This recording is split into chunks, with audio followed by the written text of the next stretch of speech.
I hope this message finds everyone well in the midst of the COVID-19 pandemic public health emergency. I'm Eddie Ferguson. I have the privilege and honor of serving as your fire rescue chief with the Goochland County Department of Fire Rescue and Emergency Services. Our department is a combination all hazards department composed of approximately 150 volunteer personnel and 50 career firefighters. The department responds to fire emergencies, emergency medical service calls, water rescues, hazardous materials incidents, as well as other aspects of technical rescue. We offer both emergency and non-emergency services. Some of the non-emergency services would be fire prevention. Also, we are engaged in emergency management with the county. Our department is responsible for emergency management in conjunction with the county administrator and the board of supervisors. Examples of that would be the COVID-19 public health emergency, or it could be a weather-related event or some other type of natural disaster that we would be working closely with all the departments in the county, including the Sheriff's Office in the Emergency Operations Center. I just want to remind you that we are here for you. If you need us, call 911, or you could call any of the non-emergency lines if you feel it's not an emergency situation. We have the feeling that possibly some of our residents may be a little reluctant to call 911 during the midst of the COVID-19. We are concerned about that, and we want you to know that we're here for you, and you can certainly call us if you have an emergency. Today I'm joined by Deputy Chief Mike Watkins, who will talk to you more about emergency medical services here in the county, as well as Fire Marshal Doug Davies, who will share a few fire safety messages with you that we think are pertinent to not only the COVID-19 situation, but also the season that we're in here in the spring. I would also like to take this opportunity to commend the men and women with the Fire Rescue Department, the Sheriff's Office, and public safety across the county, who all are working very hard to deliver an exceptional service to the residents, the businesses, and the visitors of the county.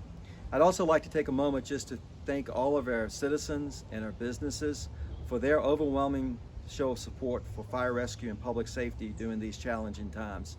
We really appreciate all you've done for us, all of the meals and food and things that you brought to the fire stations, and we're truly blessed to live in a nice county such as Goochland.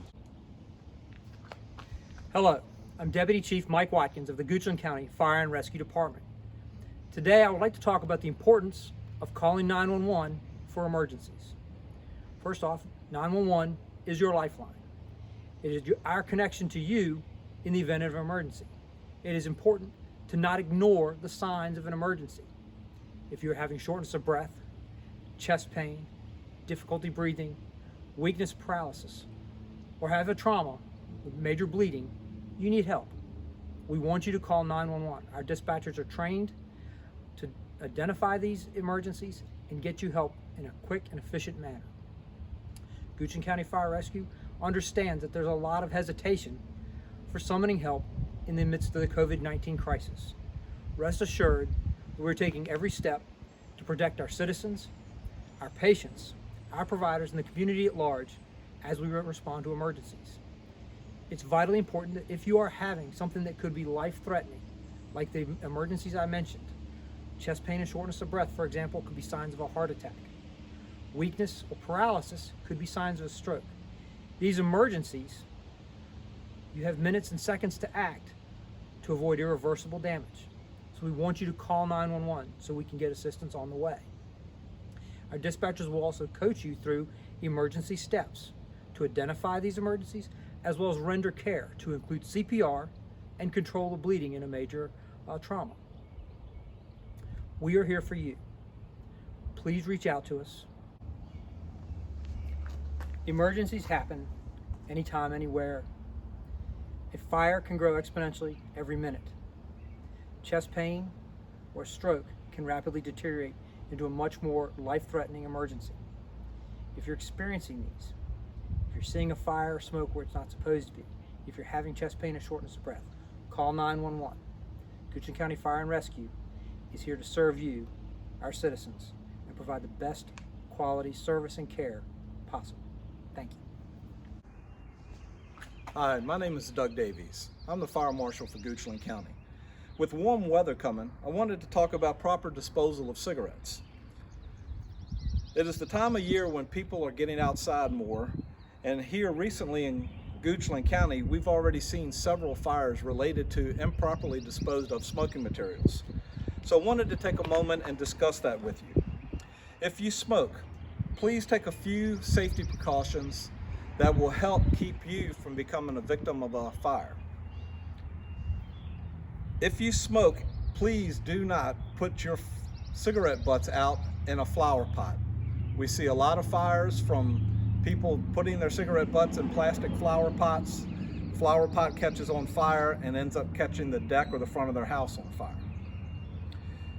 Also, we ask that you please don't flick your cigarette butts or throw your cigarette butts into your mulch beds. We've seen fires where the mulch has caught fire, it's burned up to the house, the vinyl siding catches fire and runs up the front side of the house, or the fire burns through the mulch bed into the porch and catches the wooden porch on fire. What we recommend is a common way that a lot of people use to put your cigarette butts out is in a metal can. You can get a 6-gallon metal bucket, some people call them a small trash can.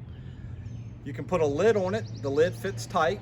You fill the bucket 3/4 of the way up with sand, and you take and drill 4 3/4-inch holes in the lid, and you use this to dispose your cigarette butts in.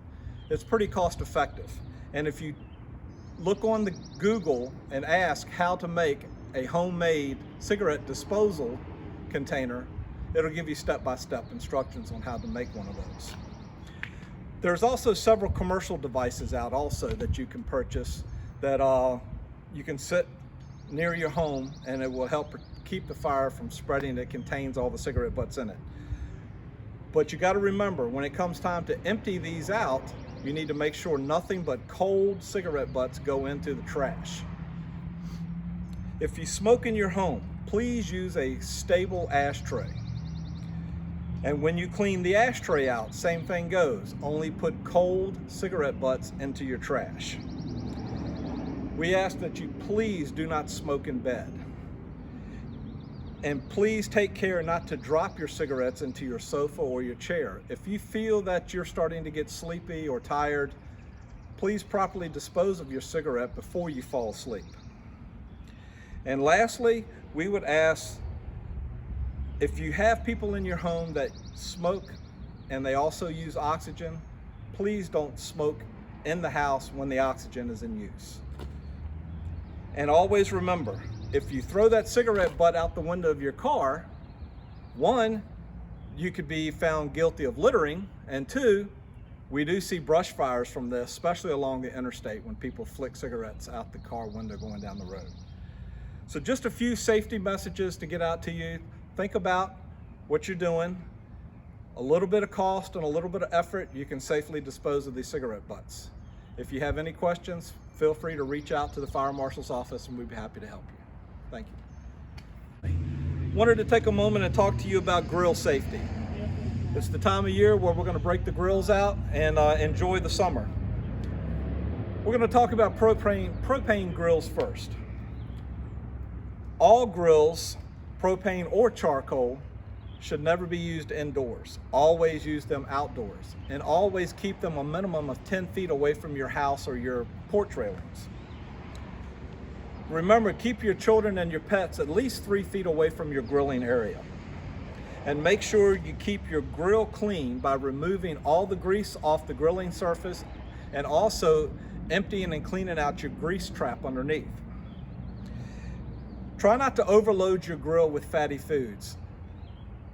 A lot of fatty foods on the grill at one time could cause that fat while it's cooking to drip down into your grill and cause it to flare up.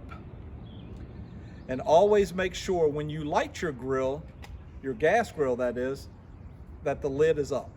Do not light your grill or turn your gas on with the lid closed. Your spare tank.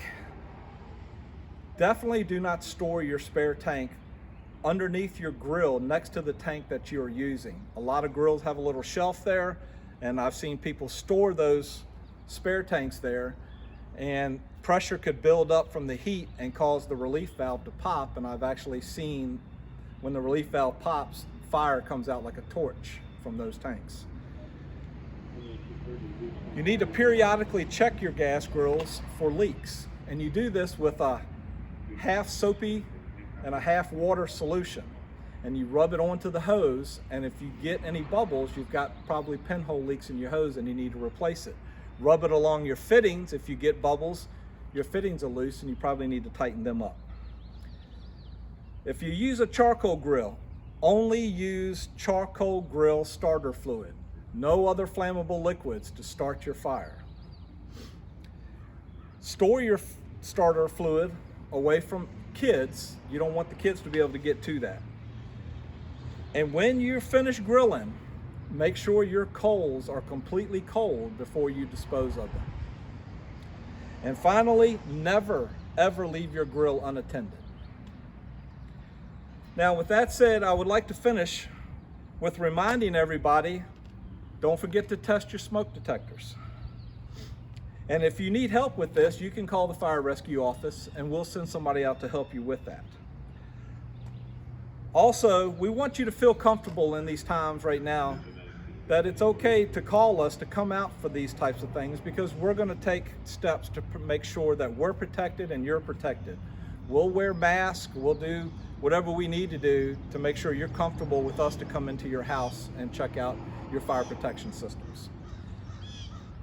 So if you need us, call us. If you just need some information, call us. We're here for you. We'll be more than happy to come out and assist you in any manner possible. Thank you. I'll leave you with just one thing. Please be safe in what you do, and don't hesitate to call 911 or contact us if you have an emergency, or even if it's a non-emergency need. We're here to serve you, and we are glad to do that.